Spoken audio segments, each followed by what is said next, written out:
Bom dia a todos. Na última aula a gente falou sobre a redação, nota 1000, né? Nós criticamos aquela redação, marcamos os vários problemas, todas as questões pertinentes àquele texto, né? O que faltava, o que não faltava, o que tinha excesso.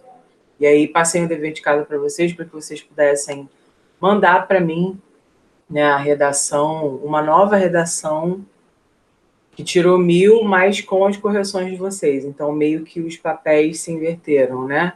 Vocês deram uma de professor e me enviaram. Confesso que ainda não consegui pegar, né? Enfim, ontem ainda me atrasou mais ainda dos problemas.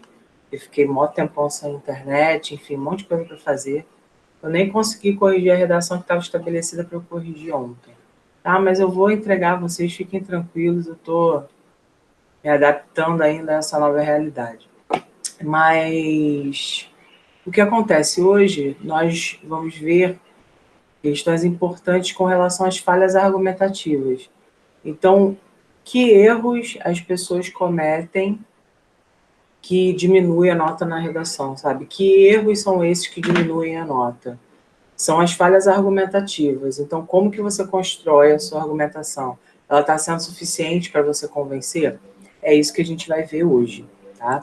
Eu vou apresentar aqui para vocês, para que vocês possam ver o slide que vocês já têm, tá? É o mesmo da aula passada, quer dizer, eu já tinha aprontado essa aula, mas aí a gente ficou uma aula inteira falando daquela redação nota 1000, que eu achei muito legal, porque foi muito produtivo.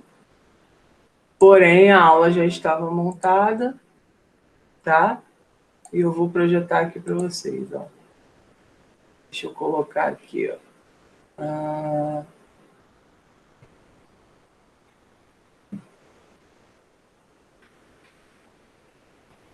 Então, vamos lá. Bom,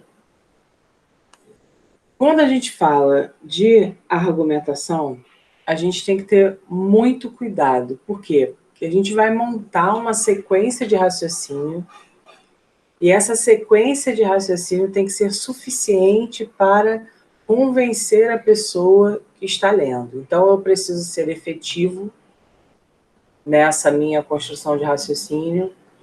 Eu preciso pensar em absolutamente todas as minhas palavras e todas as minhas construções frasais, de modo a não gerar um problema, né, como um dos problemas que a gente vai ver. Primeiro que a gente vai começar a ver a generalização.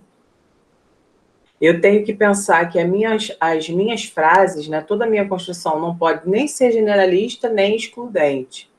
Eu tenho de dar conta ali de um tipo de estrutura que, principalmente no Enem, é exigido, né? Essa questão temática do respeito aos direitos humanos, de você não generalizar, de você não colocar todo mundo em critério de igualdade, né? Tudo isso leva em conta as diferenças que nós temos, diferenças sociais, culturais, né?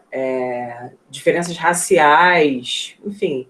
Você tem de levar em conta tudo aquilo que você vive no seu dia a dia e projetar na sua redação uma ideia que possa fazer sentido dentro do respeito ao outro, né?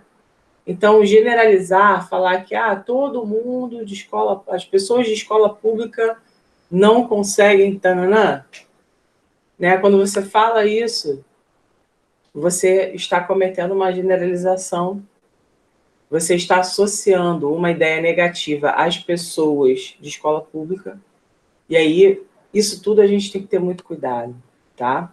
Então, vou pontuar aqui para vocês algumas falhas principais para que a gente possa discutir sobre, tá? Muitas vezes, ao se discutir a respeito de determinado assunto, não se consegue convencer o interlocutor acerca do ponto de vista apresentado, porque não são utilizados argumentos lógicos ou persuasivos. Com isso, ocorrem falhas que enfraquecem a argumentação. Essas falhas são elementos facilmente encontrados em jornais, revistas e outras fontes.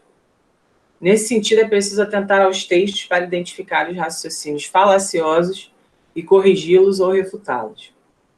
As falhas de argumentação são erros típicos de estrutura, composição, coerência, aceitabilidade ou fundamentação de argumentos como os apresentados a seguir.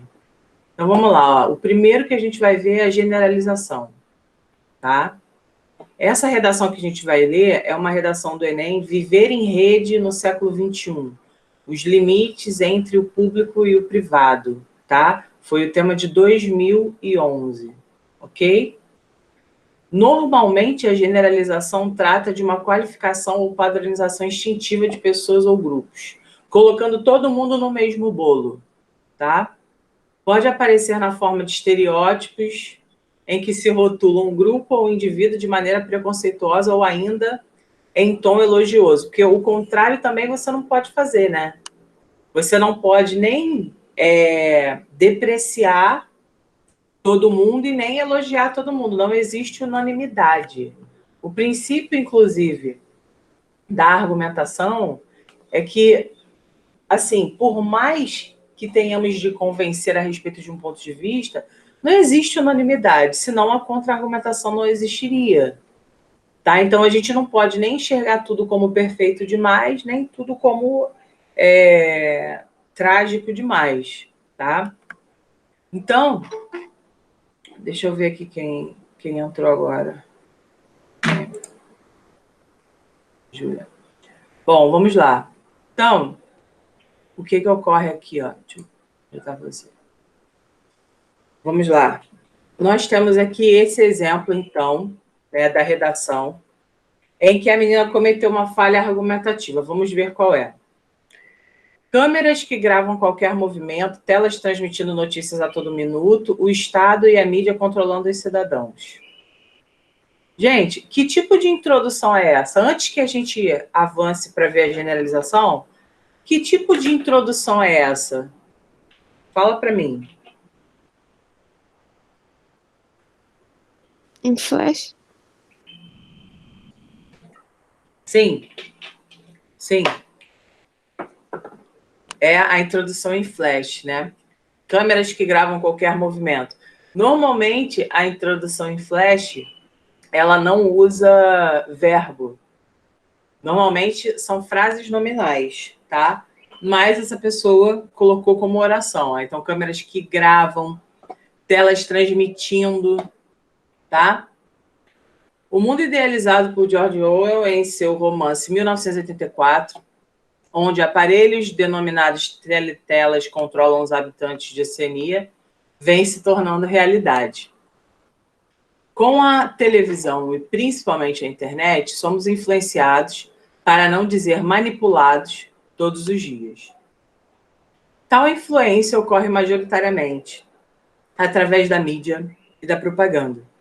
Com elas, padrões de vida são disseminados a uma velocidade assombrosa, fazendo a sociedade, muitas vezes privada de consciência crítica, absorvê-los e incorporá-los como ideais próprios.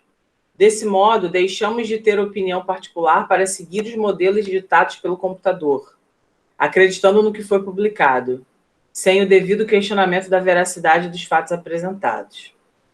Com isso, as novas redes sociais, surgidas nesse início do século XXI, se tornam os principais vetores da alienação cultural e alienação cultural e social da população, uma vez que todos possuem um perfil virtual com acesso imensurável a todo tipo de informações. Por isso, diversas empresas e personalidades se valem da criação de perfis próprios, atraindo diversos seguidores, aos quais impõem sua maneira de agir e pensar. Esses usuários, então, se tornam mais vulneráveis e suscetíveis à manipulação virtual. Bom, quero comentários sobre esse parágrafo aqui, esse segundo. Façam comentários. Por que foi problemático? Esse trecho, tudo que está em negrito, ok? Por que foi problemático dizer da forma que disse aqui? Me explica. Vai. Que ela generalizou, né? Ela falou que todo mundo é alienado. Olha lá, fazendo a sociedade muitas vezes privada de consciência crítica. Quer dizer, a sociedade é uma palavra no singular, mas a ideia dela é uma ideia plural. Se você fala que a sociedade muitas vezes é privada de consciência crítica, você está destruindo a capacidade da sociedade de criticar as coisas e reconhecer seus poderes de influência. Depois ela falou assim, ó, essa pessoa: deixamos de ter opinião particular para seguir os modelos ditados pelo computador. Ei, fale por você, tá? Fale por você. Então, justamente, qual é o mecanismo que ela cria? E aí, né, vamos dar uma chegada lá na gramática. Qual é a marca linguística que ela cria para poder construir um cenário de que todos nós passamos por esse problema? Qual é? Responde para mim. Lá da gramática.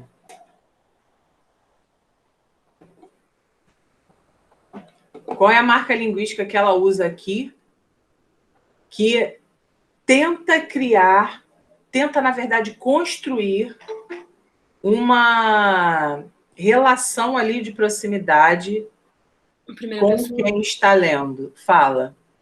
Uso da primeira pessoa, plural. Uso da primeira pessoa, exatamente.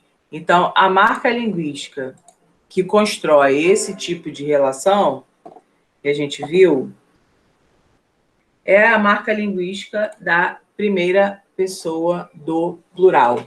Então, tá aqui, ó. Deixamos de ter opinião. Quando você usa a primeira pessoa do plural, né, não é o caso da gente. Mas, por exemplo, se a gente tivesse numa questão de interpretação de texto, a gente tem que pensar que é uma marca linguística que aproxima, né, quem foi o redator da história ali que está sendo contada, do texto que está sendo contado, e o interlocutor. Então, cria-se uma aproximação para validar as ideias, para dar força às ideias. Isso poderia ser uma questão de interpretação de texto. Porém, na nossa redação, como a gente não pode, não vai fazer, a gente não vai botar a primeira pessoa. A gente já está super conversado a respeito disso, né? Em função da correção que eu já expliquei a vocês 1000 vezes.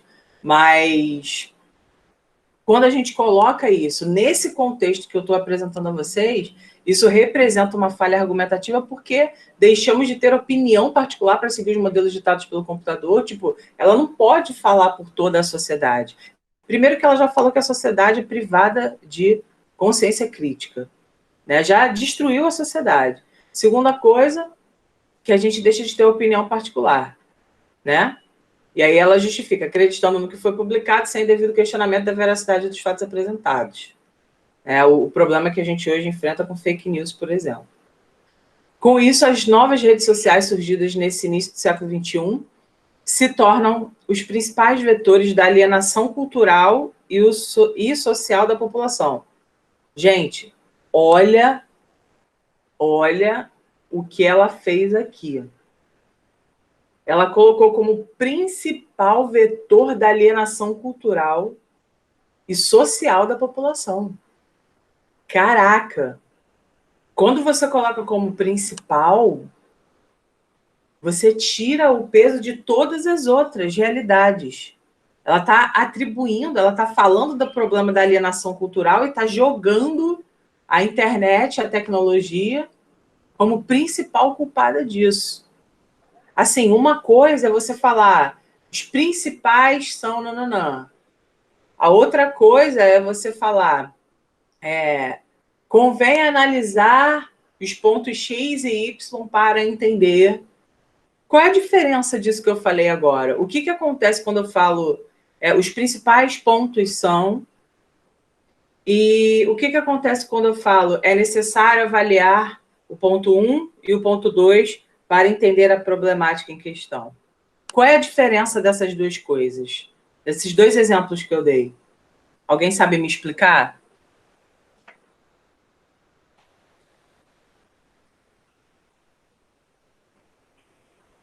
O último exemplo que você falou é mais amplo, né? Tem outros motivos para isso.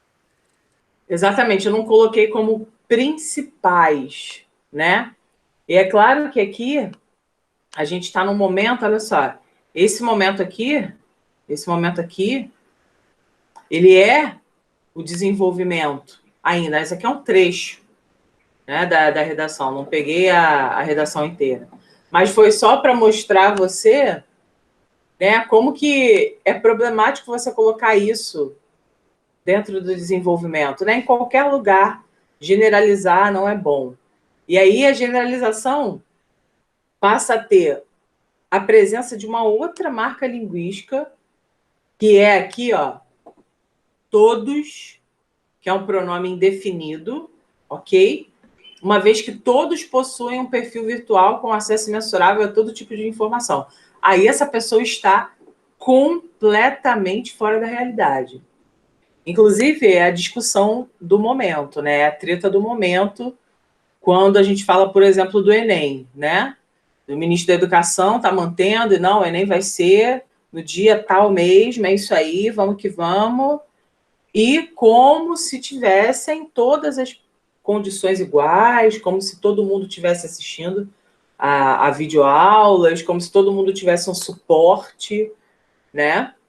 Como se todos tivessem apostilas com exercícios selecionados, como se todas as pessoas pudessem ficar de 9 às 4h30 da tarde, como nós ficamos todos os dias, né? Então, assim, hoje a discussão do momento é justamente em função dessa questão de você não ter acesso à internet, de muitos alunos não terem acesso à internet.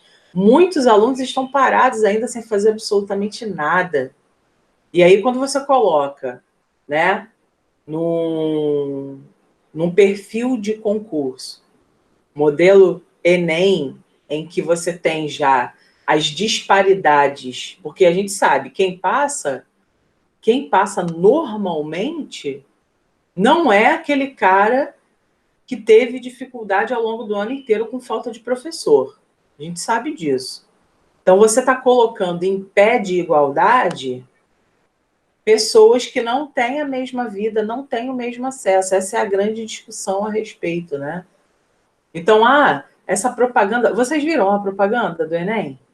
Não vou nem falar disso que eu fiquei com tanta raiva. Cara, é surreal, entendeu?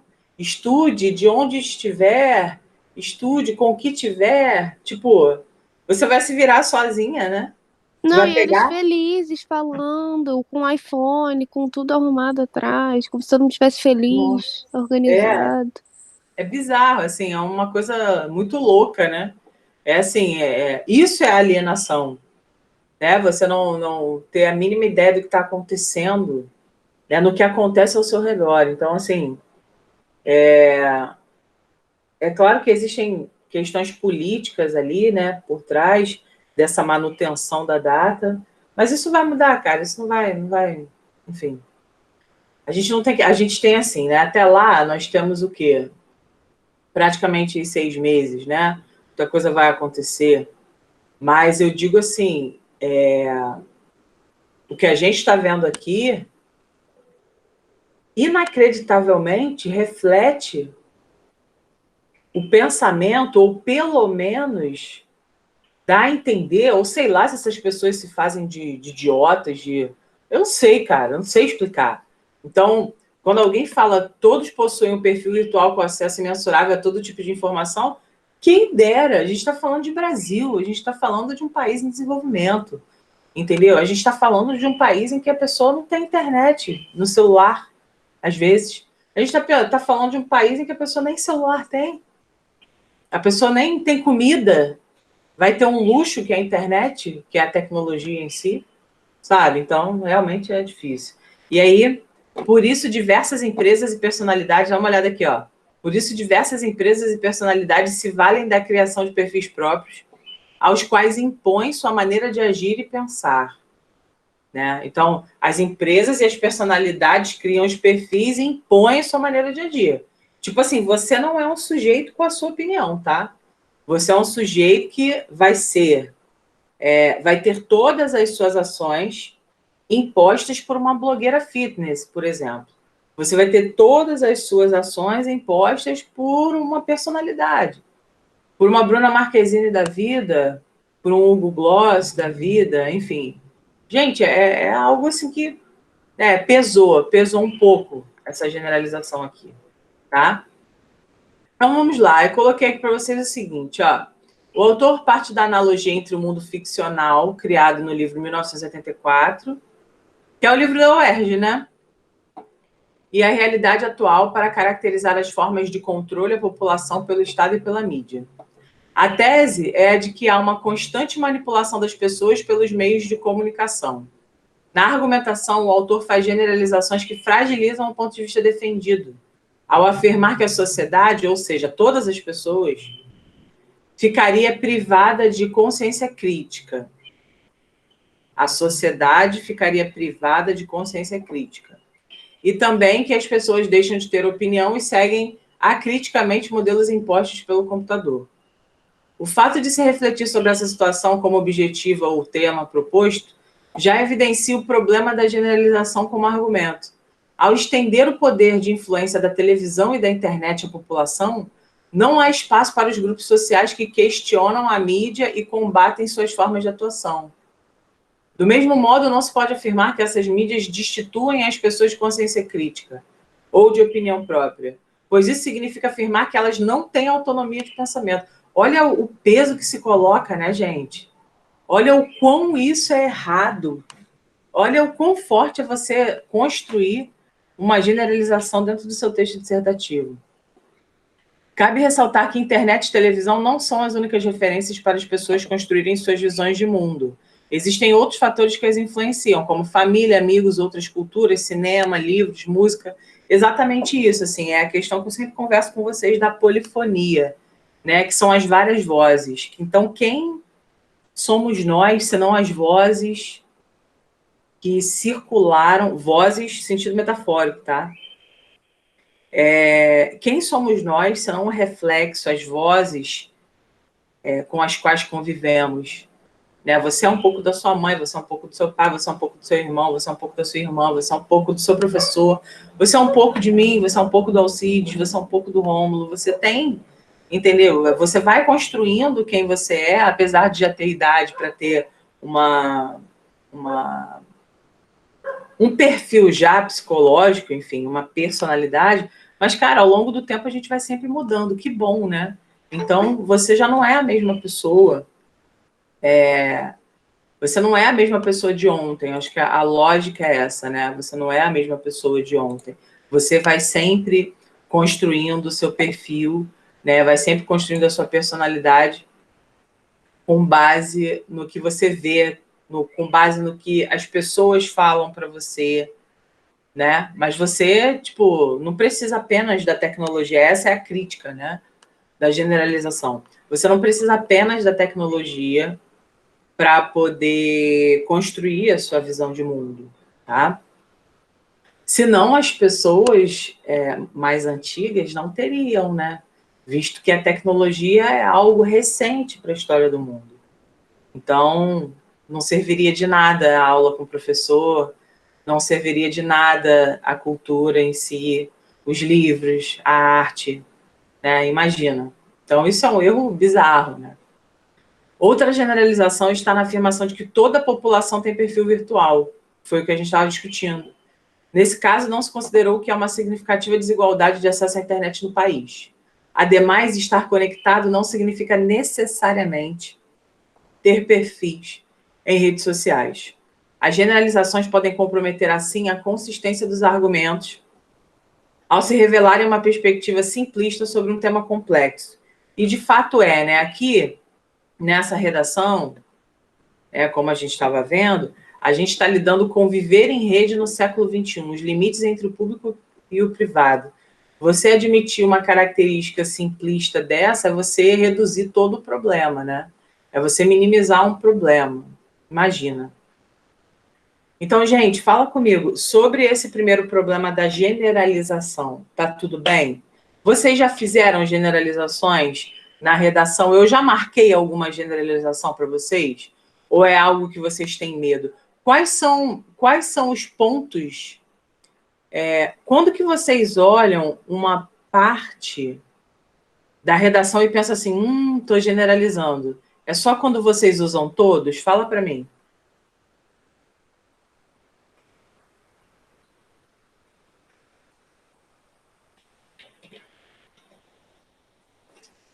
Vocês têm esse cuidado, assim, de pensar na generalização, do tipo, o que eu estou falando aqui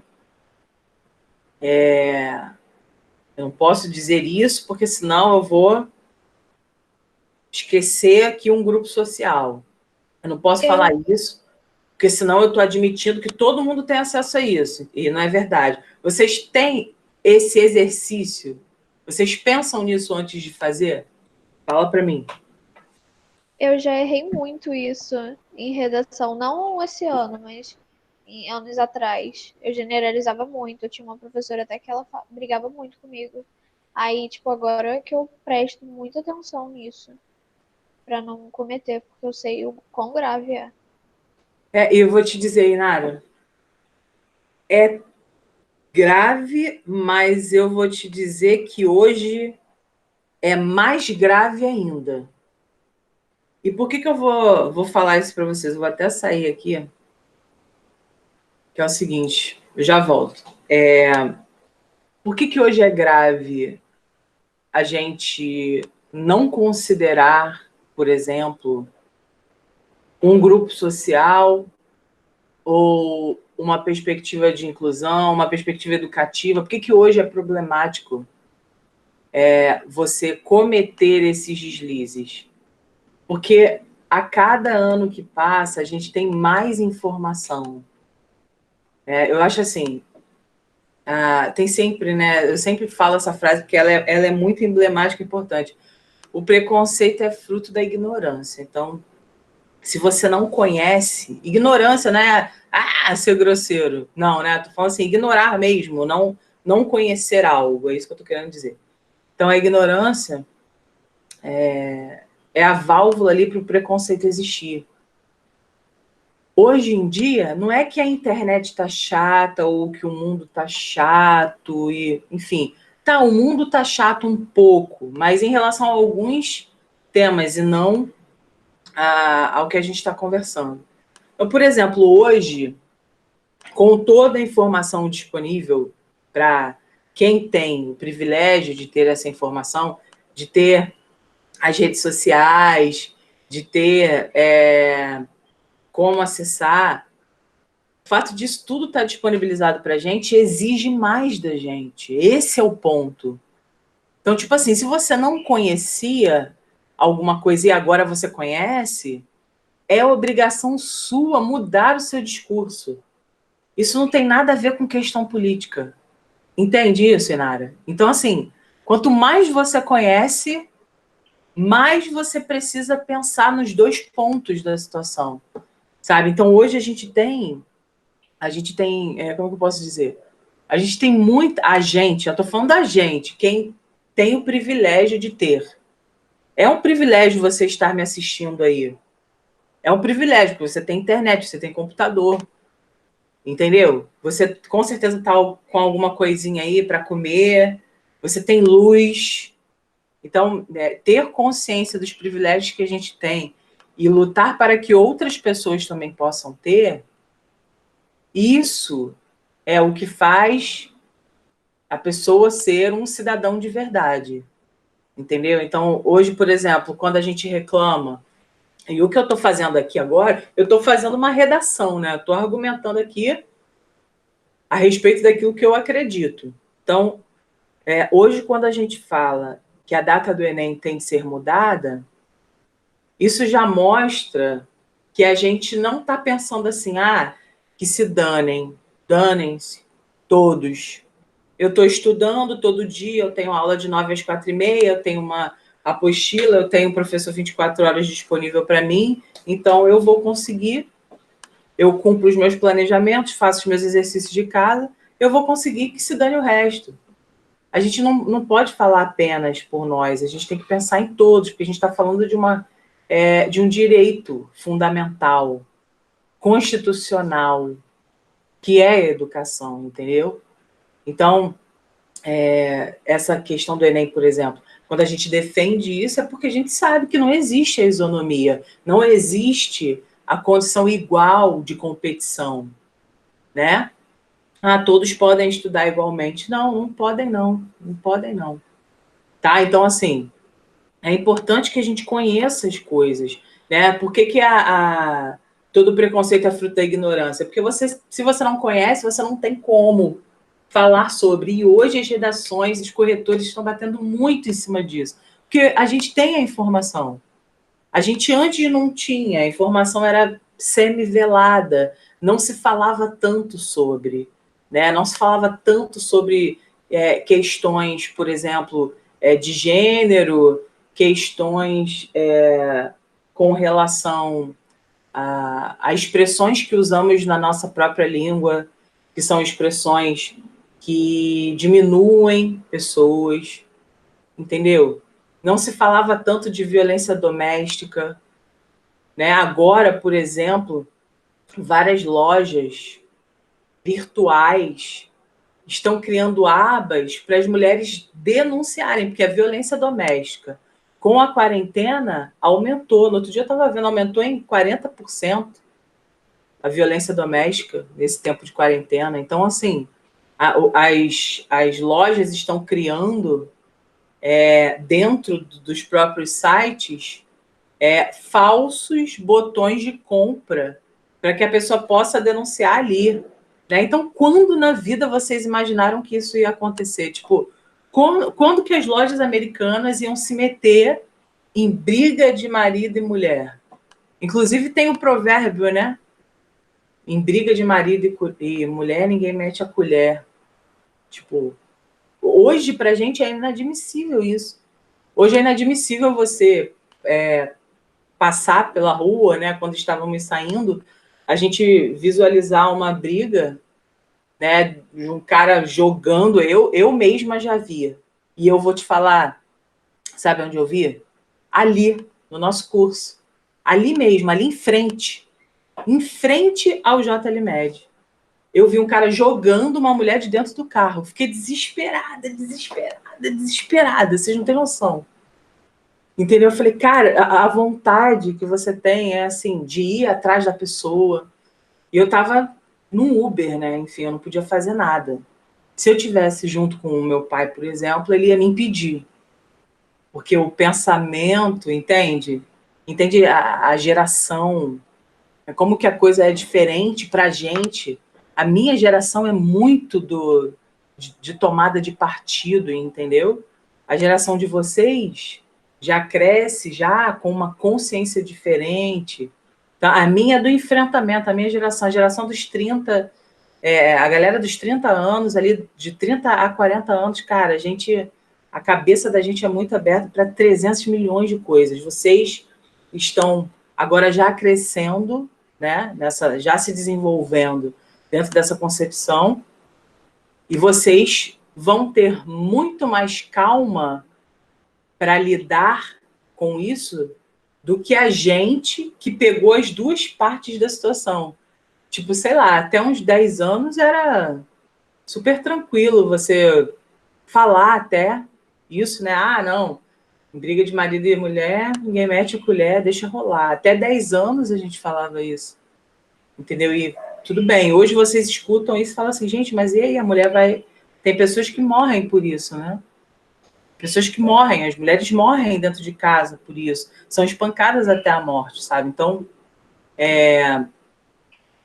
a gente hoje não pode cometer generalizações, não por uma questão de que a gente não vai tirar 1000, não. É uma questão de humanidade, é uma questão de cidadania, é uma questão de você poder, a partir da sua informação, porque a informação você tem, você, não estou falando que todos, você que está me assistindo agora, você tem a informação de poder não passar essas atitudes para frente.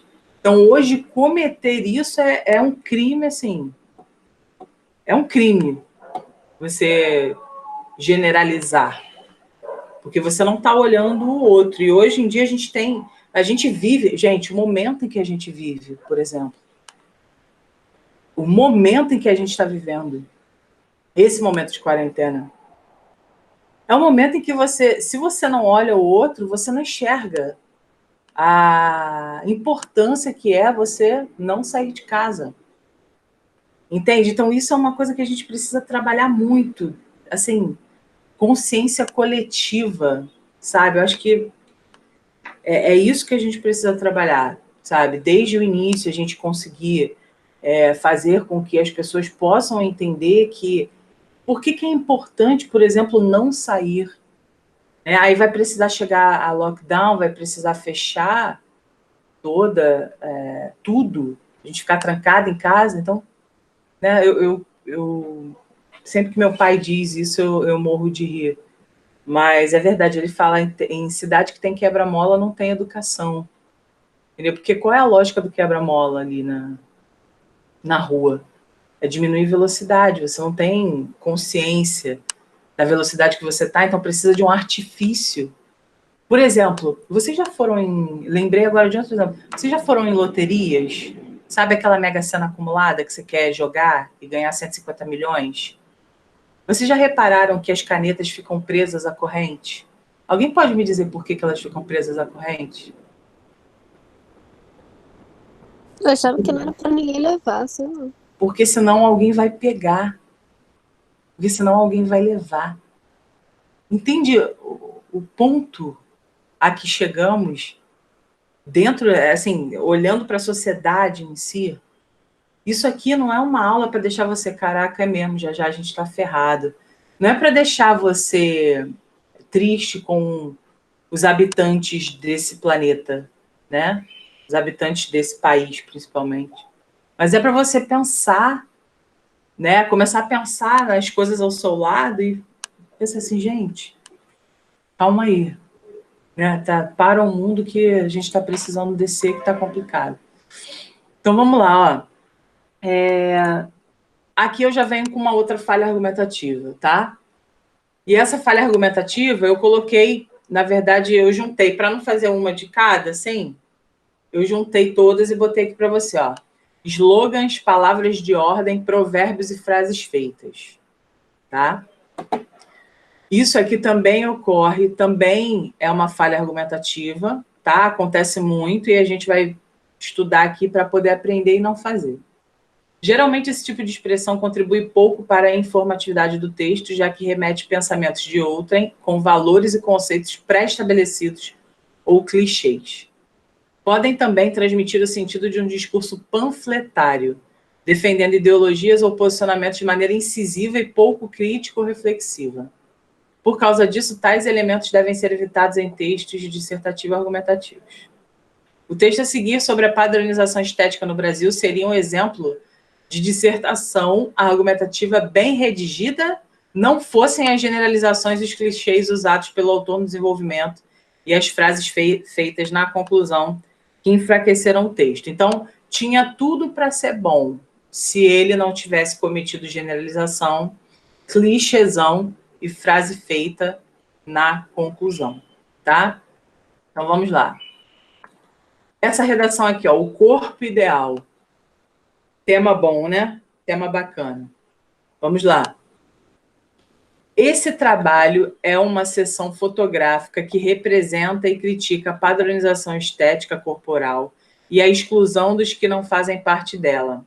Analisa Matheus Diniz, fotógrafo brasiliense, sobre seu projeto que expõe a perfeição plástica cultuada nas mídias sociais, além de apresentar também pessoas consideradas fora do padrão e que, no entanto, esbanjam autovalorização e empoderamento.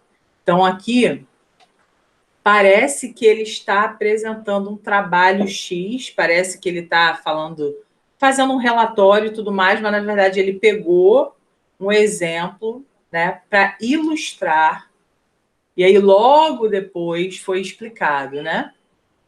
O fotógrafo Matheus Diniz fala sobre o seu projeto, expondo que a perfeição plástica cultuada nas mídias sociais, ela traz problemáticas aí para a gente pensar.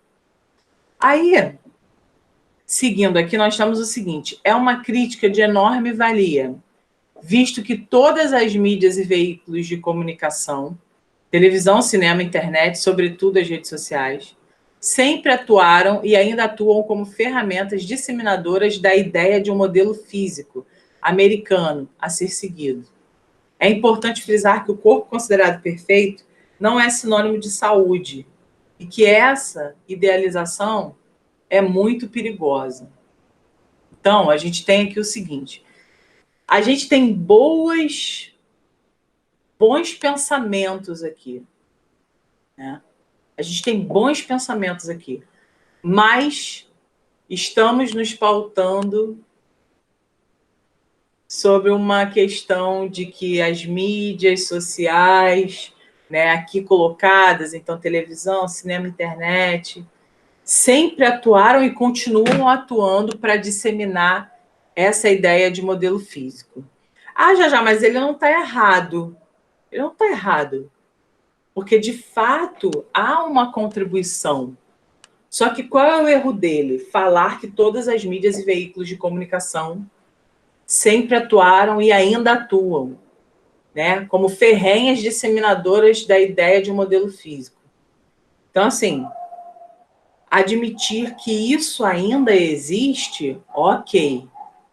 Admitir que todas fazem isso, fizeram e ainda continuam fazendo, já não é certo.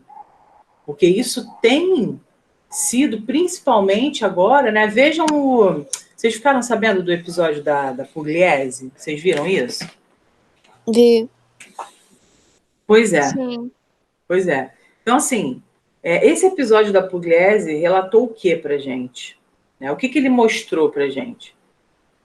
Ele mostrou que existe uma pessoa em seu estado normal, existe uma pessoa que é uma marca e existe uma pessoa que quer se libertar pelo momento em que está vivendo. Então, existe a Gabriela de fato, existe o que a personagem, a marca Gabriela, e existe a Gabriela sobrecarregada emocionalmente, por conta do momento em que estamos vivendo. E aí, todas essas Gabrielas representam um perfil que é seguido e patrocinado por várias marcas, hoje não mais. Então, olha só, presta atenção. Olha o peso, falando da nossa realidade, olha o peso que isso traz. Ela perdeu o contrato, acho que, se eu não me engano, acho que foram 8 empresas. 8 empresas. Praticamente, enfim, se você... Gente, olha só, é sério. O tanto de dinheiro que envolve isso, vocês não fazem a menor ideia. Assim, é papo de milhões. Então, imagine o impacto financeiro que isso vai trazer a ela. Ah, mas na internet tudo passa já. Daqui a pouco ela volta aí, daqui a pouco... Enfim, concordo. Mas veja como falar hoje que essas pessoas são disseminadoras de comportamentos, não é que seja mentira, mas eu tenho certeza que muitas pessoas nas redes sociais, principalmente no Instagram, Instagram é a pior coisa que existe na face da Terra. Não tem nada pior do que Instagram para autoestima, não tem nada pior do que Instagram para construção de pensamento, não tem nada pior, né? A pior rede social da vida. Já, mas todo dia você tá lá, todo dia você faz história, todo dia você faz um negócio. Sim, só que o meu consumo é um consumo consciente, né? A maioria não é. Tem meninas aí que desenvolveram doenças psicológicas porque olham a outra cheia de filtro de Photoshop, né? Acham que a outra é perfeita e querem ficar igual. Chegam aos consultórios, eu quero ficar igual a essa aqui. Porra, nunca. Você nunca vai me ver fazendo isso. Nunca. E eu espero que vocês também não. Né? Cada um tem um corpo, cada um é de um jeito, cada um passa por momentos complicados, fáceis, e vamos que vamos. Mas pensando nessa coisa da Gabriela, da Pugliese, e percebendo como ela é conhecida e o quanto isso impactou, por que vocês acham que isso impactou mais do que o normal? Em se tratando de Pugliese, alguém tem alguma opinião sobre isso? Por que vocês acham que esse problema da Pugliese está reverberando até hoje? Porque até hoje se fala. Não foi uma coisa de 2, 3 dias. Por que vocês acham que o problema com ela... Por exemplo, por que as pessoas não estão falando da Anitta, mas estão falando da Pugliese quanto a essa questão da resenha? O que vocês acham? Fala para mim. Falem aí para mim. Porque ela sempre foi um ícone de saúde? Ela sempre foi um ícone de saúde. Ela criou uma personagem, que representava um ícone de saúde. Então, é uma pessoa que representava, olha o verbo que eu escolhi, ela representava, tanto é que representava que, né? Tanto é que representava que mostrou ali que não é bem assim. Ah, já, mas poxa, então a gente está julgando ela, a gente está, poxa, coitada e tal. Gente, a gente constrói perfis de pessoa. Por exemplo, você construiu um perfil meu. Se eu fizer alguma coisa que você, de repente, não gosta, que você não vai. Se eu fizer algo e você não gostar daquilo, muito provavelmente você vai me julgar. E se você fizer algo que eu também não gosto, provavelmente eu vou te julgar. Né? Eu não vou cancelar você, essa coisa, essa linguagem que se utiliza.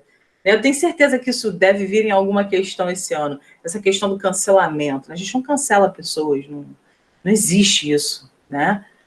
Isso, inclusive, é destrutivo. Mais uma questão do Instagram que é destrutiva total. Como é que você cancela uma pessoa? Como é que você cancela isso? Isso nasceu, inclusive, né, essa expressão cancelar nasceu até na criminalidade, né, que é quando você fala que vai cancelar o CPF, porque a pessoa vai morrer. É tipo isso, né? Esse cancelamento virtual é uma coisa louca. A gente nunca vai entender como que isso chegou a esse ponto. Mas quando se fala na redação aqui sobre corpo ideal, sobre essas pessoas e essas redes atuarem como ferramentas de disseminação, né, como ferrenhas disseminadoras, não é que isso esteja errado, mas quando você coloca todas as mídias você bota todo mundo no bolo, né? Então você bota Pugliese no bolo da Fátima Bernardes, no bolo, né, do Boechat quando era vivo, porque ele fazia parte do rádio, que também é um meio de comunicação. Então, coloca tudo no mesmo bolo como se tudo isso fosse capaz de disseminar um modelo, né? Hoje a gente luta justamente para que aceitemos os modelos físicos do outro, né? A partir do momento em que estamos saudáveis e conseguimos ser felizes com o corpo que temos, né? É importante, a gente consegue levar para o outro a questão da aceitação. Mas não podemos dizer que todos são ferrenhos disseminadores de um corpo ideal, até porque o corpo ideal não existe, e também não podemos dizer que não há o contrário, entendeu? Então, a ideia é que a gente acesse a rede social e crie uma consciência, a gente desenvolva uma consciência crítica do que a gente pode seguir e do que a gente não deve seguir para a nossa própria saúde mental. Tá? Então, quando ele frisa aqui, é importante frisar que o corpo considerado perfeito não é sinônimo de saúde, que essa idealização é muito perigosa, é porque justamente, às vezes, o que a gente está vendo ali, que é um corpo perfeito, na verdade, não remete a isso. Existem questões psicológicas por trás. Você, às vezes, está vendo, você já parou para pensar que, às vezes, você está vendo uma blogueira magrinha e tal, você, nossa, né, você idolatra, pensa assim, eu quero chegar a esse corpo. E você não sabe que, de repente, quando ela desliga o celular, ela vai ao banheiro e vomita tudo que comeu para ficar do jeito que está. A gente não sabe o que está por trás. Né? Então, tudo isso é muito perigoso. Quando a gente fala de imagem, tudo isso é muito perigoso. Vocês não têm noção dos impactos psicológicos que isso tem. Né? Por isso que o Instagram é a pior das redes sociais. Né? É uma rede com base em mentira, uma rede com base em uso de aplicativos para esconder imperfeições. Então, a cada momento, a partir do momento em que você esconde imperfeições, você cria uma perfeição. Só que, como eu acabei de falar, isso é criado, isso não é real. Se não é real, você não pode querer ter, porque não é real. Agora, as pessoas têm consciência de que aquilo não é real? As pessoas sabem de que aquilo não é real? Esse é o ponto, entendeu? as publicações, os stories, os posts, eles são e parecem tão verdadeiros que você não para pensar, né? Você simplesmente, caramba, queria ter aquele corpo, caramba, queria ter aquele carro, caramba, queria ter aquela casa. A gente não sabe. Pô, essas mulheres, essas blogueiras dão mega festas. A gente pensa assim, caramba, queria ter dinheiro para dar essa festa. E às vezes a festa foi de graça.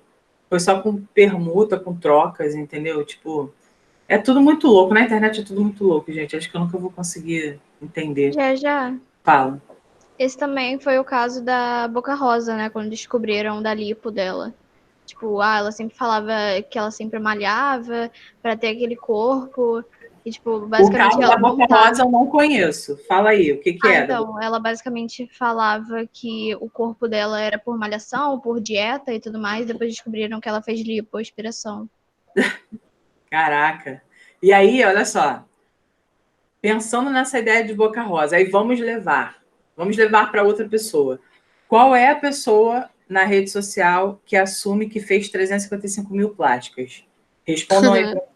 Quem é? Anitta.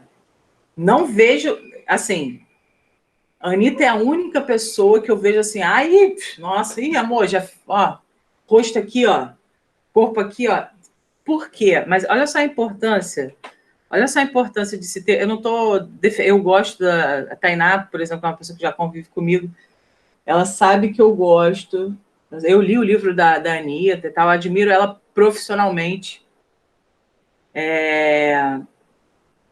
Enquanto mulher que conseguiu, né? Veio de uma origem humilde e chegou ao ponto, né? A que ela chegou. Mas qual a importância de pessoas como a Anitta assumirem suas plásticas? Qual a importância disso? O que vocês acham? Milena tá aí? Milena tá quieta hoje? Tô aqui.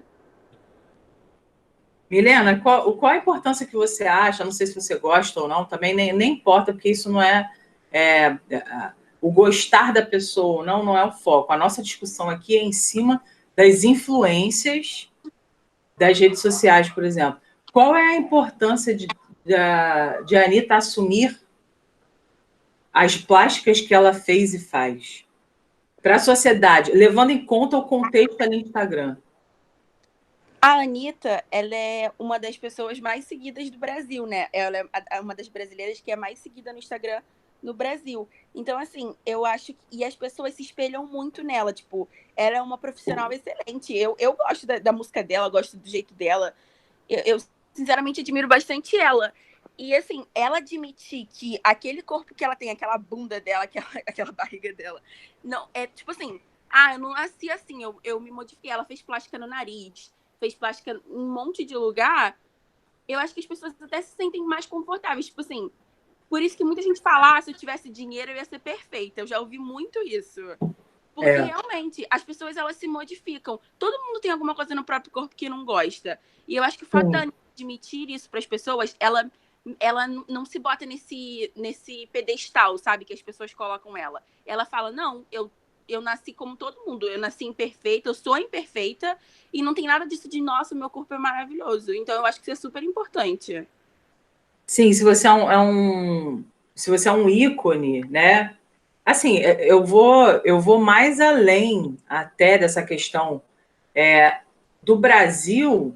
Claro, ela é uma das mais seguidas, mas pensa na influência da Anitta no mundo. A Anitta, o empresário dela, o empresário da Anitta é melhor amigo do empresário do Justin Bieber, por exemplo.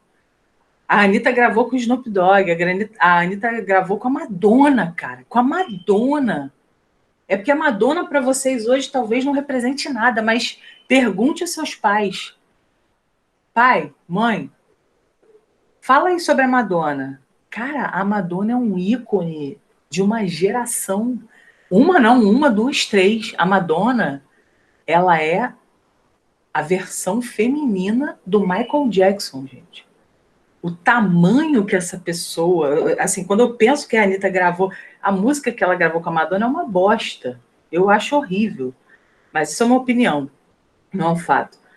Mas ela chegou a esse ponto. Então, eu acho que, para além disso que você falou muito bem, mas para além disso, a questão não é Brasil, né? A questão também é mundo. Ela é conhecida no mundo inteiro. As pessoas estão em Dubai, estão escutando a música dela, marcam ela, eu vejo, porque eu sigo ela, eu vejo e falo assim, caraca, a Anitta tá tocando em Dubai. Tipo, caralho, olha o peso disso, né? Olha aonde ela conseguiu chegar. E por que é importante toda essa questão que a gente está falando do corpo, desse corpo perfeito? Porque não existe esse corpo perfeito. Você pode ter recursos para alcançá-lo, né? E mesmo assim, você pode ainda, não gosto disso aqui e tal. Aí tem o outro lado, né, Milena? Tem o lado em que você começa a ficar altamente dependente disso. E isso também, ó, tem relação aqui, né? Porque uma coisa é você ter grana.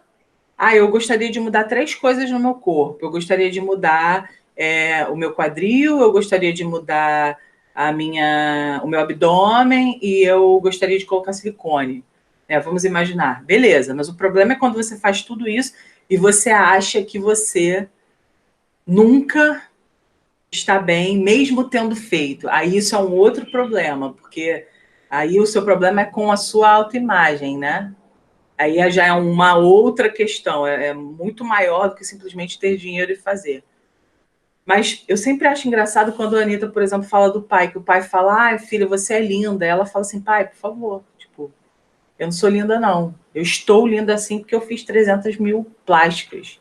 Quando ele chega e fala, eu morro de rir quando ela fala isso, tipo, pai, se liga, né? Isso aqui não é o real, né? E você olha pra Anitta hoje, cara, a Anitta às vezes faz uns stories assim, dançando de biquíni. Caraca, tu olha assim, gente, barriga negativa, bundão maravilhosa, incrível, entendeu? Perfeita, assim, sabe?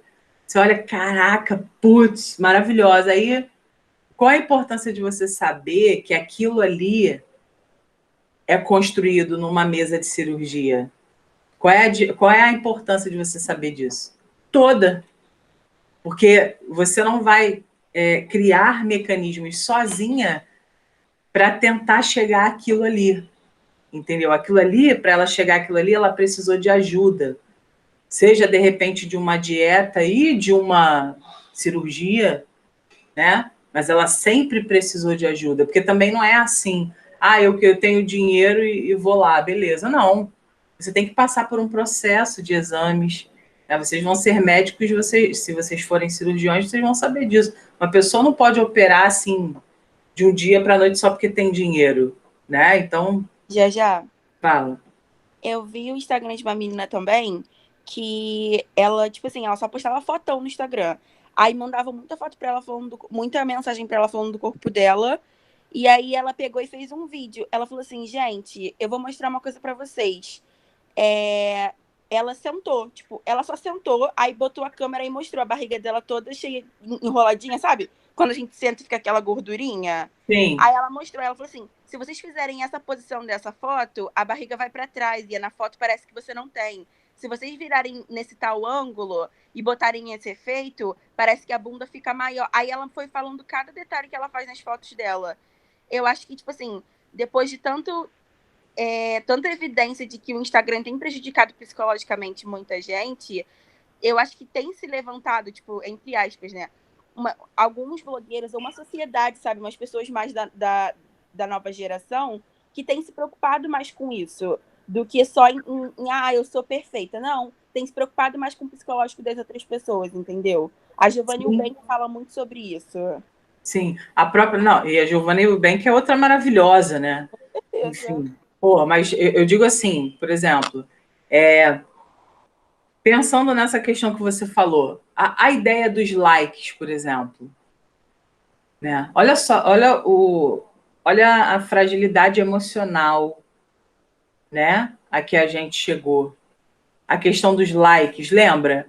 A gente via, aí tinha 300 curtidas na nossa foto, 500 curtidas na nossa foto. Aí se a gente postasse uma e tivesse 50, o que a gente faz? Olha só, olha gente, eu não sei se vocês já pararam para pensar sobre isso. Acho que todo mundo aqui já deletou uma foto porque não teve tanta curtida, né? Assumam. Mas olha só que engraçado, né? Tipo, a gente posta uma foto, muito provavelmente porque a gente gostou. Já pararam para pensar nisso, assim, que eu tô falando? A gente posta uma foto que a gente gostou, beleza?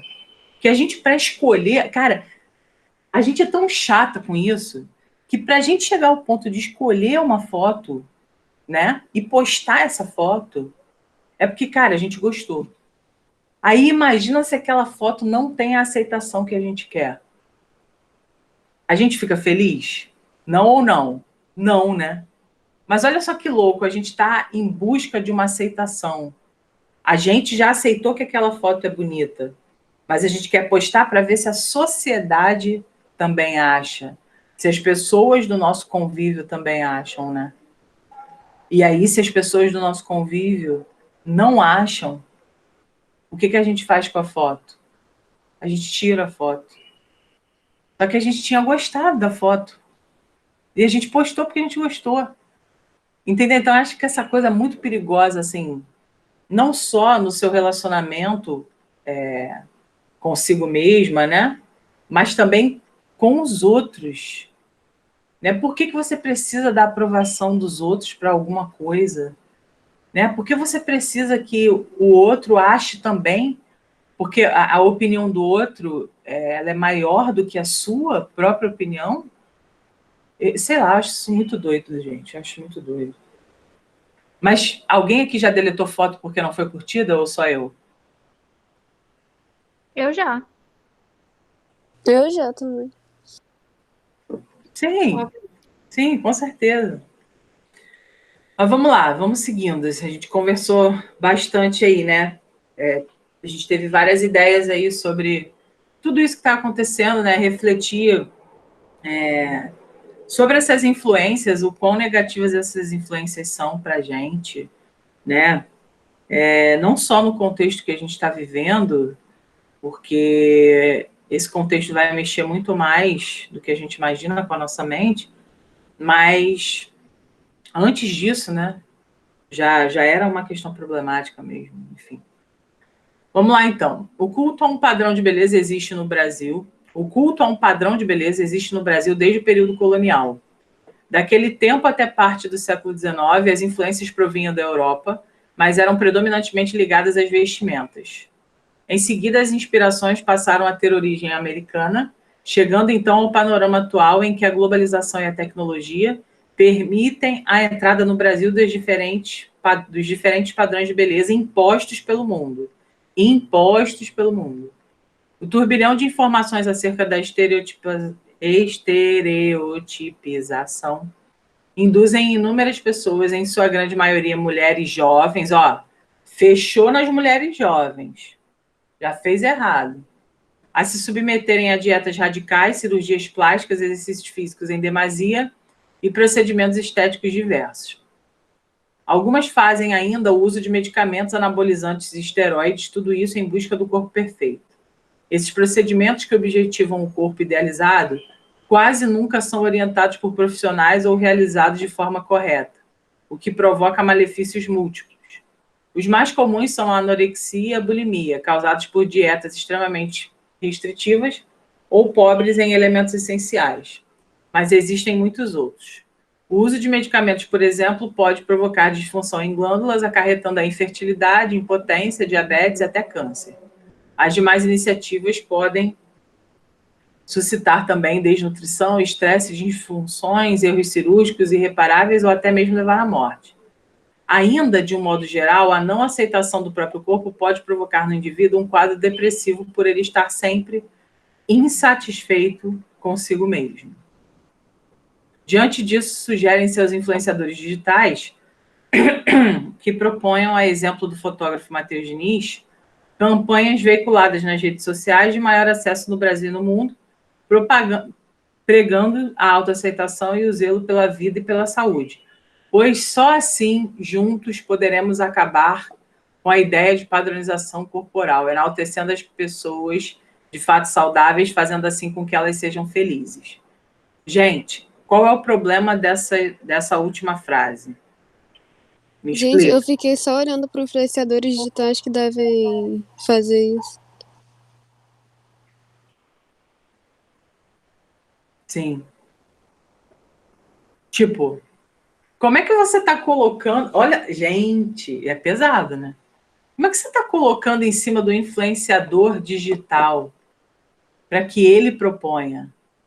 O mundo acabou, né, gente? O mundo acabou. A gente tem de ser influenciado pelos influenciadores digitais. São eles que vão nos dar tudo o que precisamos. Não é louco isso, Sara?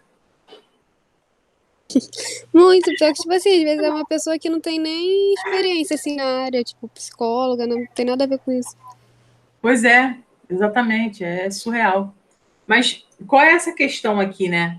Isso aqui é uma coisa que muitos alunos usam, né? Pois só assim, só assim. Então, quando você fala um só assim na sua conclusão, qual o erro que você está cometendo? Fala para mim, me explica.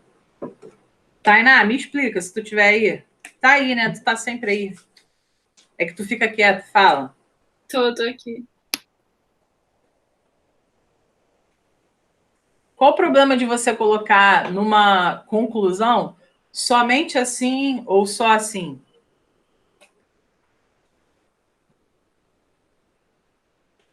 Tá restringindo muito? É só dessa forma, tá, meu amor? Não tem mais nenhuma forma. É só da forma que eu tô falando, tá? Por isso que só é uma palavra que a gente também não usa na redação, principalmente lá embaixo. Outra coisa, juntos poderemos acabar com a ideia de padronização cultural. Gente, isso é muito panfletário. Isso parece, sei lá, um discurso político, né? Lá num comício, a pessoa falando, o governante falando, juntos nós venceremos a fome, né? Isso, gente, isso é mais passado do que, sei lá, entendeu? A gente não pode ter esse tom panfletário dentro da nossa argumentação. Por mais que queiramos demonstrar que é importante a união para combater uma padronização corporal. Entendemos isso, mas esse tipo de construção, só assim juntos poderemos acabar, isso aí não funciona, isso, sabe, para que tá feio, isso não é legal, sabe, para a gente usar, isso é uma falha. A gente está se pautando em cima de frases feitas com tom panfletário e isso acaba diminuindo aí a nossa nota, tá? Quando ele fala aqui em cima, algumas aqui, ó, deixa eu marcar pra você. Algumas fazem uso de medicamentos, anabolizantes e esteroides e tal. Esses procedimentos que objetivam o corpo idealizado quase nunca são orientados por profissionais ou realizados de forma correta. E aqui a gente tem também uma palavrinha que muitos de vocês ainda usam, né? Correta, certa. Eu recebo as redações e eu vejo. Isso é não sei o que, não sei o que é errado, não sei o que, não sei o que é certo. Gente, essas palavras não. São palavras relativas, são palavras que têm dupla interpretação. Eu posso achar que é correto, você pode achar que é errado, e está tudo certo, sobre o mesmo assunto. Então, são palavras que a gente evita também, porque elas dão para essa construção frasal um aspecto que a gente está vendo, né? Todo esse aspecto aqui, ó, de frase feita, parece algo que você está querendo dizer de uma maneira, mas aí você diz que é certo ou é errado já para fazer a pessoa aceitar o que você está falando, quando na verdade existem outras maneiras de você mostrar que aquilo é bom ou não, né? Então a gente sempre opta por trocar o errado por inadequado socialmente, ou trocar o certo por adequado socialmente, porque aí você está colocando, quando você bota adequado socialmente e não bota certo, você está falando que para uma sociedade aquele comportamento cabe. Então, ok, beleza. Agora, apenas dizer certo ou errado, isso inviabiliza, não é legal, tá? Tudo bem? Já, eu só não tinha entendido na redação quando, tipo, o erro que ele falou assim, a grande maioria mulheres jovens, que tu tinha marcado. Cadê? Calma aí, vou voltar lá. Eu O acho que é o turbi- mesmo erro, né, de restrição que você tinha falado. Sim, o turbilhão de informações acerca da estereotipização induzem inúmeras pessoas, em sua grande maioria mulheres jovens, como se só as mulheres jovens, como se majoritariamente, né, fossem as mulheres jovens aquelas a se influenciar. Só que veja bem, como é que você pode dizer que a grande maioria de mulheres jovens, se você não prova isso por meio de uma pesquisa, Sara? Era isso que eu tava pensando, é porque, tipo assim, eu acho que ele quis exemplificar, tipo, a maior parte desse público são as mulheres jovens, mas faltou essa fonte, né? Tipo, da A onde veio. fonte assim, você está falando com base em quê, meu amor? Entendeu? Tipo, qual é a pesquisa que você viu? Qual foi o dado que saiu para você dizer isso? Sabe? Vamos lá, então, ó, senso comum e lugar comum. Também é uma falha argumentativa. E eu coloquei aqui para você, ó. Você já ouviu falar nisso? Senso comum e lugar comum, com certeza, né? Você já deve ter ouvido falar em senso comum e lugar comum, bem como já recebeu a orientação de não se basear neles em seus textos. Mas qual seria a diferença entre senso comum e lugar comum? Usa-se a expressão senso comum para fazer referência a concepções conhecidas e consideradas válidas pela maioria das pessoas. O senso comum é caracterizado por representar uma visão superficial e pouco crítica da realidade. Isso é algo que a gente tem que combater, né? São exemplos de ideias de senso comum. Há mais criminalidade em lugares onde existe maior desigualdade social. A estrutura tradicional das famílias modificou-se ao longo dos últimos 20 anos. Não será possível acabar com a corrupção no Brasil se não houver punições efetivas àqueles que a praticam. O sistema carcerário no Brasil não reabilita os infratores para o convívio social. Então, assim, essas ideias apresentadas são ideias reproduzidas a long time ago, tá? Então, sempre... Quem já ouviu isso aqui? Essa aqui, ó. Essa última. Vocês já ouviram isso? Sim. Inclusive, com uma expressão, né? Não sei se você já... Não sei se foi assim que você ouviu, mas todo mundo, a maioria das pessoas tem essa experiência de que a cadeia é uma fábrica de bandidos. Já ouviram essa expressão? Uhum. Pois é. Então, são frases que fazem parte do senso comum, mas que também, de alguma maneira, trazem a generalização, porque quando eu falo que o sistema carcerário não reabilita ninguém para o convívio, eu estou admitindo que 100% das pessoas ali não vão sair reabilitadas, né?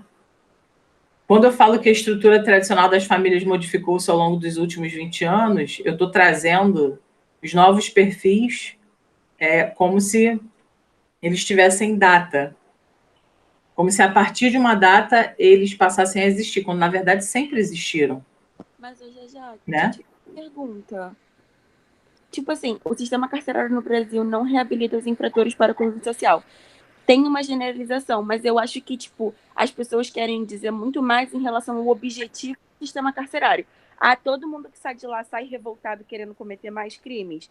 Lógico que não. Mas o sistema carcerário não influencia para que boa parte dos indivíduos que estão presos possam sair de lá reabilitados. Eu acho que é isso que ele quer dizer. Aí colocar isso aí, como é que seria uma outra forma de dizer? Então, vamos lá. Você falou bem. Na verdade, o que você falou? Você tentou traduzir, você não conseguiu porque você está pedindo a minha ajuda, mas você tentou traduzir. Olha só, isso já está errado. Em relação à redação, isso já está errado. Porque se você leu e falou assim, não, eu acho que ele quis dizer isso, é você atribuindo coerência, é você atribuindo um pensamento a algo que não está explícito ali.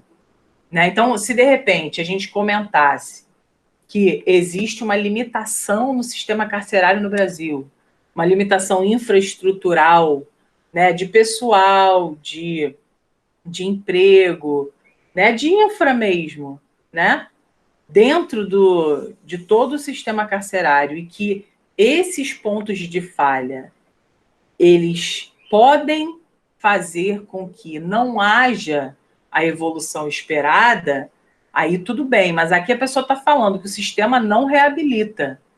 Se você diz que o sistema carcerário no Brasil precisa ampliar, precisa ser ampliado, precisa receber recursos para que você possa encaminhar o preso, o detento, a uma modificação para que ele saia dali melhor do que ele entrou, é uma maneira de você dizer que precisamos fazer algo, mas que só depende da gente.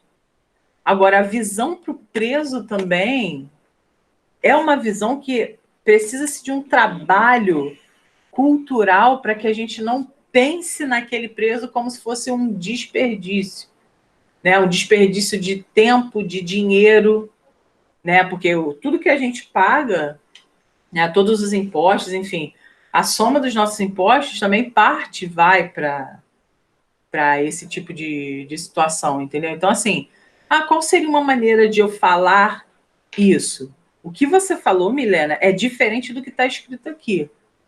Para você falar essa frase aqui de uma maneira que não seja senso comum, você precisaria dizer que a estrutura que existe hoje no sistema carcerário, essa estrutura que tem, ela é insuficiente e que precisa, na verdade, de um investimento, né, aí do ponto de vista financeiro mesmo, para que dentro dessa realidade do sistema carcerário você possa fazer o quê? Criar trilhas ali de aprendizagem de um ofício, né? Melhor do que eles já fazem, porque nem todo mundo, entendeu? Você tem que ter uma infraestrutura de equipe, né? Psicólogos, professores, né? Pessoas que possam, né? Na verdade, o problema é infraestrutural mesmo, pessoas que possam mudar essa realidade. Entendeu? Hoje, se a gente fala que o sistema carcerário não reabilita, a gente está cometendo, a gente está reproduzindo o senso comum, porque, na verdade, a gente não está pensando também nas nossas falhas enquanto Estado para mudar essa realidade. Então, não que você não possa falar que o cara, que a maioria não mudou, a maioria não muda quando sai. Mas se você fala que é necessário olhar o sistema carcerário com mais carinho a partir do momento em que deve-se aumentar o investimento para construir dentro do próprio presídio, né, uma subdivisão de seções para que cada um tenha uma função específica, para que eles trabalhem a noção de coletividade, para que eles se enxerguem enquanto sociedade, porque a própria prisão, ela é um tipo ali de grupo social. Eles se enxergam também. Qual será que é esse olhar? Qual será o olhar que eles têm uns sobre os outros? Né? Então, passa muito por isso. Eu acho que, falando da maneira que eu falei, é diferente de você falar isso aqui. Essa crítica aqui, Milena, é crítica a essa forma que se está falando mesmo, entendeu? Entendi. Seria embasar mais o argumento, né?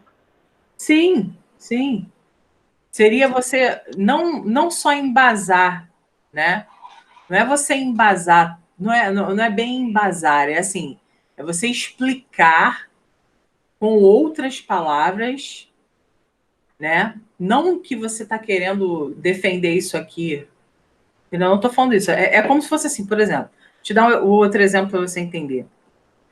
Quando a gente fala que a educação tem problemas, que os políticos desviam o dinheiro, né, da educação.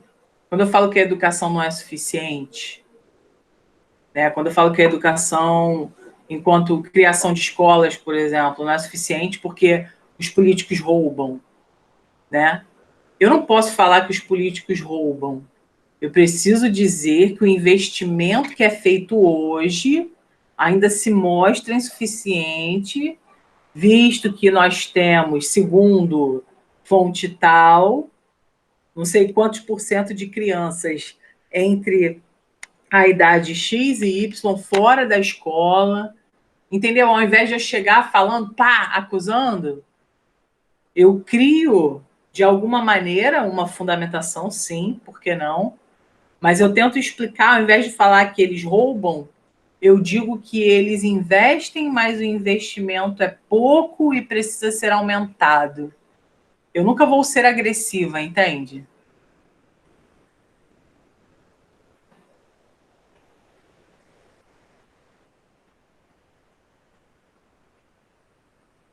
Alô? Sim, faz todo sentido. Aham. É só porque eu queria, tipo, tentar ver como é que poderia, tipo, introduzir isso, mas sim, eu entendi. Show. Vamos lá, então, gente, para a gente finalizar aqui. Todo texto apresenta certa previsibilidade, afinal, deve-se pautar na realidade na qual também está fundamentado o senso comum. Entretanto, é bom saber que essas ideias têm baixo nível de informatividade. Em outras palavras, um texto fundamentado apenas no senso comum é previsível e não acrescenta muito aos leitores. Eu acho que esse é o pior olhar. Eu acho que é um olhar que vocês têm muito para a redação de vocês. Tipo, ai, já todo mundo fala isso, eu queria falar outra coisa. Né? Quem nunca? Quem nunca olhou para a redação e falou assim, isso aqui está muito previsível? É porque, em algum grau, ela é previsível, mas o problema, e eu gosto muito de falar isso, a questão não é o argumento ser utilizado por muitas pessoas. A questão é como você vai fundamentar esse argumento de modo a dar um novo olhar e uma nova perspectiva para ele. Entende isso? A gente tem um tema já difundido, um argumento já difundido, mas a maneira como a gente vai organizar essa fundamentação é que vai fazer com que a sua redação seja boa ou não. Tanto é que se você pega as redações modelo, que não são modelo, mas se você pega a argumentação delas, não é uma coisa de outro mundo, mas a fundamentação é uma coisa de outro mundo. Então faz diferença, tá? Então vamos lá, ó. Entretanto, é bom saber que essas ideias têm baixo nível de informatividade. Em outras palavras, um texto fundamentado apenas no senso comum é previsível e não acrescenta muito aos leitores. Por isso é aconselhável apresentar ideias que ultrapassem o senso comum. O lugar comum, por sua vez, deve ser evitado a todo custo em textos dissertativos argumentativos. Ele se pauta em generalizações e, em alguns casos, expressa preconceitos. Então, mulheres não sabem dirigir bem, na favela só há marginais, políticos são corruptos.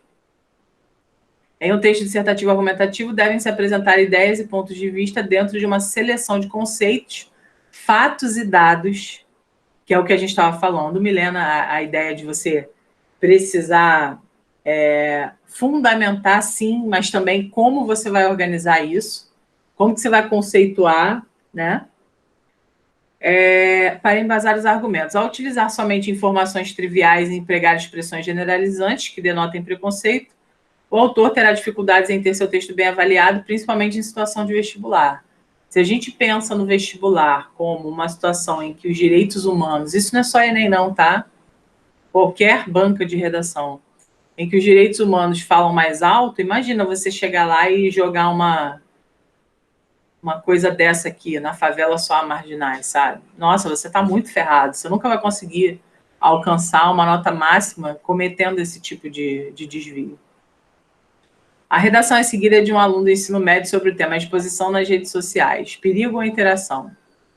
Note que no desenvolvimento do texto, o autor argumenta com base em generalizações e se baseia na citação de um provérbio que revela um julgamento de valor também generalizante, o que prejudica a defesa do posicionamento. Então, olha só, dá uma olhada aqui nessa redação. Internet, meio de comunicação ou exposição? Estar conectado à internet hoje passou a ser algo necessário para muitas pessoas, pois só através da mesma pode-se haver uma comunicação entre pessoas distantes ou o uso dela como fonte de trabalho, estudo, entre outras coisas, de uma forma mais rápida e de fácil acesso. Em contrapartida, a rede não impede que as pessoas que a acessam de terem sua privacidade preservada. Gente, o texto está na íntegra, tá? Eu não mudei os erros, deixei do jeito que estava. Quando se trata de internet, muitas pessoas afirmam que não vivem sem.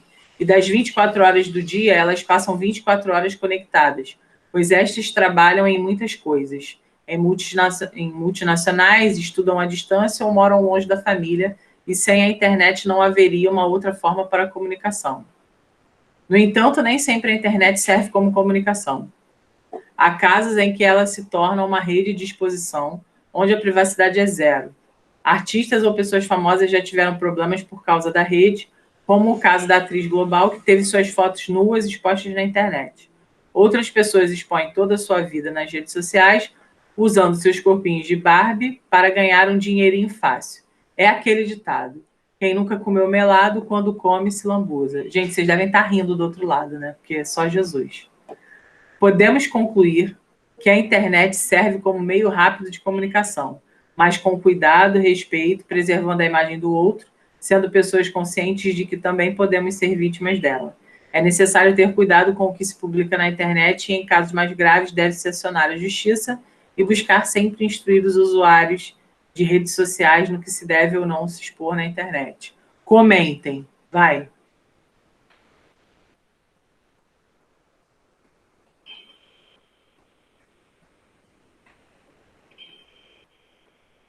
É que parece uma conversa, né? Tipo, quem tá falando com a pessoa. E aquela parte ali, é aquele ditado. Gente, nossa. É aquele ditado. Quem nunca comeu melado... Gente, sério, na boa. Pelo amor de Deus, né? O que mais? Usou como se fosse uma frase, uma citação de um... É, como se fosse uma citação do Nietzsche, sacou? É bizarro, né? Sinistro. E essa parte aqui, ó. Comentem sobre essa parte aqui, ó. Sobre esse parágrafo aqui. Vai.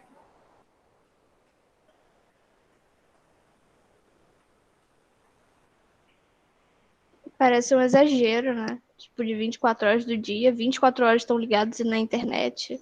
Tipo... Você visualiza a pessoa, né? Você visualiza a pessoa. Quando você dá uma frase dessa para um leitor, das 24 horas elas passam conectadas. Você vê a pessoa assim, né? Tipo, dá uma aflição, né? Parece uma cena de filme, sei lá.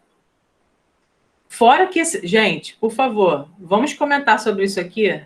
Sara, comenta aqui para mim, ó. Comente sobre essa introdução destacada aqui.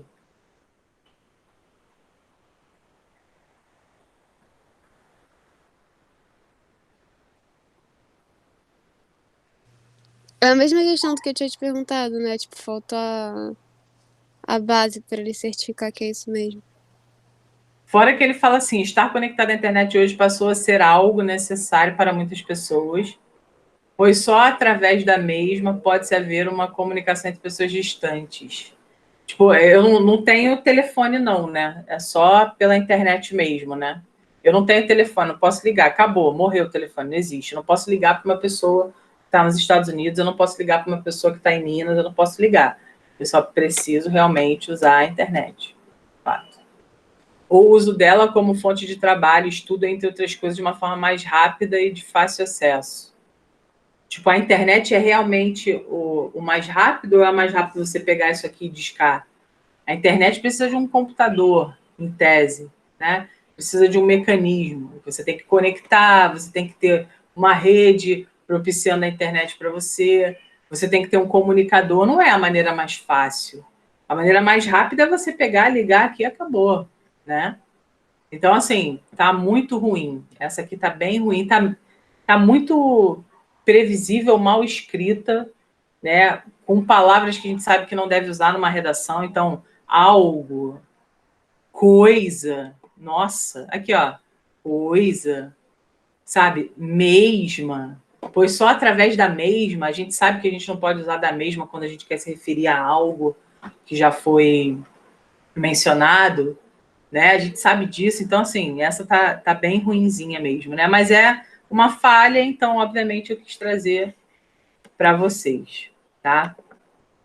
Essas duas aqui, o círculo vicioso, que é a ideia de repetição da própria redação o tempo todo, e o sofisma, a gente vai ver na próxima aula, tá? Deixa eu falar uma coisa com vocês rapidamente.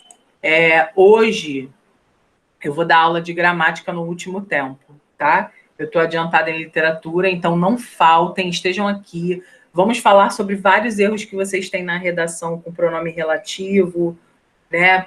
Vamos falar sobre questões de modos verbais, questões que caem na UERJ, né? Vamos falar sobre regência, vamos falar sobre colocação pronominal, vamos falar sobre muitas coisas importantes para a redação na aula de gramática hoje e para a galera que faz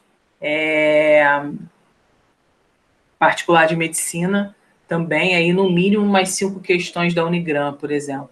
Tá? Então, daqui a pouquinho a gente se vê, pode ser? Com aula de gramática, tá? Beleza.